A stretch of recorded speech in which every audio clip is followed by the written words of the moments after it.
What's up, guys? So today I'm going to talk about a board that is long gone.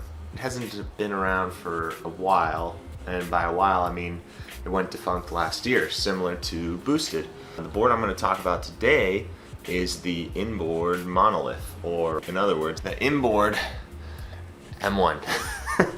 It doesn't even really look electric. I mean, look how thin that is. It's insane. So, why would I be talking about this old ass board? Well, for a couple reasons. I really think that it's kind of underrated, even though it's no longer being made. It's kind of ahead of its time in a lot of ways. I mean, I peruse through the electric skateboard subreddit a lot, and it's just like there's so many wants and needs that people want in their boards that a lot of board manufacturers are not even making today what the M1 did a long time ago. So let's get into it.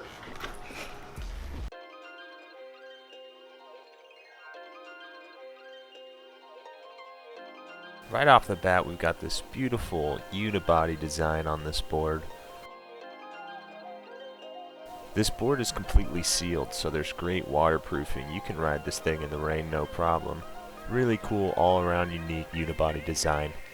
This has 80mm wheels on the front and 80mm polyurethane sleeves on the back.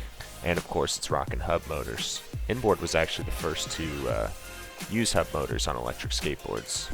Now I'm going to demonstrate showing how the hot swap batteries work. You can easily stick batteries in and out.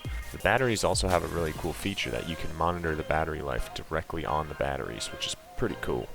Swapping in and out of batteries is incredibly easy. You can just pop it in and out in about 5 seconds at a time. You're ready to go. Whenever you need to pop in a new battery, same way applies. You just twist and turn, pop the battery out, and you're good to ride in about 5-10 seconds.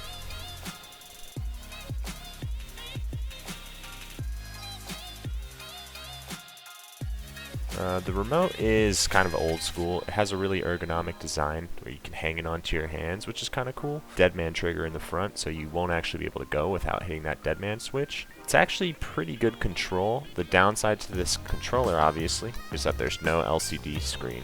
So when you want to view things like battery, mileage, distance traveled, things like that, you sadly can't do it on this. But again, this is an older model, and this controller and this board is no longer in production. It does feel very comfy though. Features a deadman switch, and you can actually turn on and off the board with the remote, which most mid-tier boards cannot do.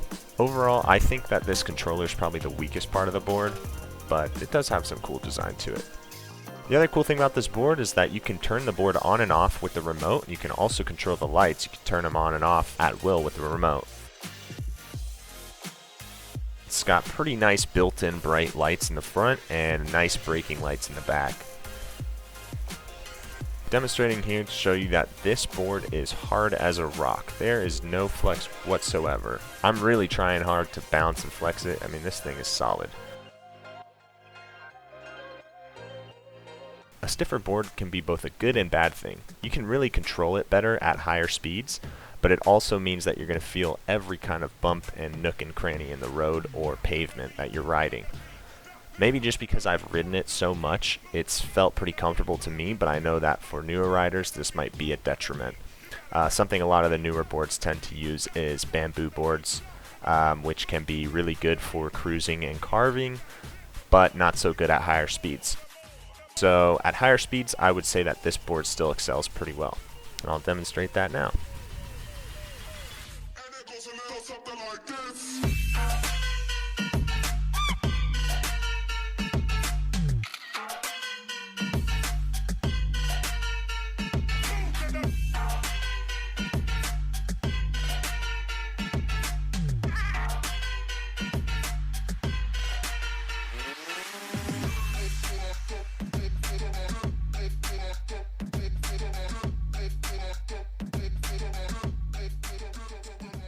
You really get to see the hub motors in action here, and this thing definitely has some torque to it. I can get up to 0 to 24 miles per hour fairly fast.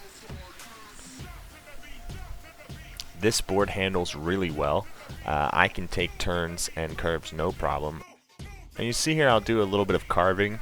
I don't really think that this board has any issues carving, but it's obviously not going to carve as good as a looser, more bouncy board like Wowgo's or Backfire's, but it definitely still excels in a lot of ways for a beginner board.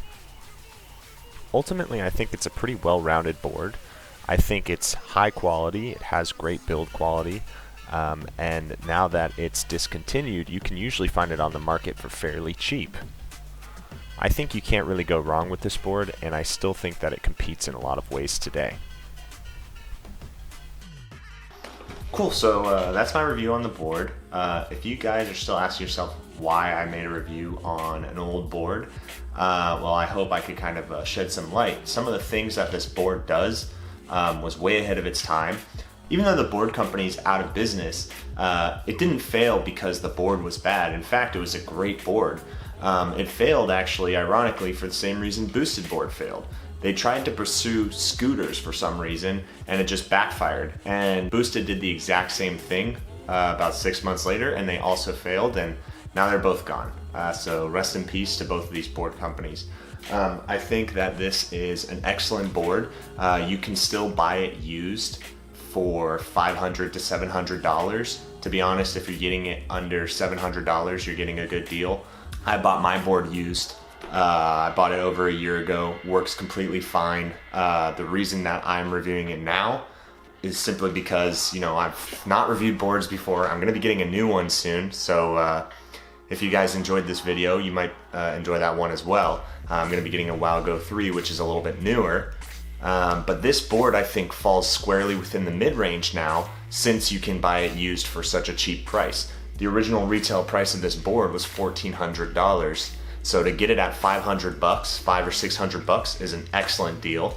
You get 2 batteries on it. Each battery is 5 to 7 miles. If you have 2 of them, you're getting a 14-mile range. So this thing still very much destroys a lot of the competition in the mid-tier range.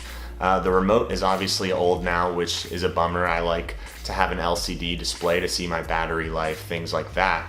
But the speed, the turning, the build quality, everything about that can totally compete with the mid-tier brands like Meepo, Wowgo, things like that. And I mean, the board construction is solid. The motors still function the same as they did over a year ago. I have no idea how much the other guy rode. I think it was under 100 miles. I probably put at least 200-300 miles on this. Haven't had any issues. It is great. I think if you're looking for a board and you want something that's still really high quality, but you don't want to break the bank, you might consider looking at a used M1. But I do think that a lot of the newer boards have a lot of improvements, especially like the ESC is smoother, so acceleration and braking will be much smoother on newer boards. This is a little bit more of an advanced board, but still the top speed of this board goes 24 miles per hour, so it's not insane. It's not breaking 30. And yeah, I hope you guys enjoyed this video. If you did, please consider subscribing or liking this video, and maybe I'll be able to make more. Thanks.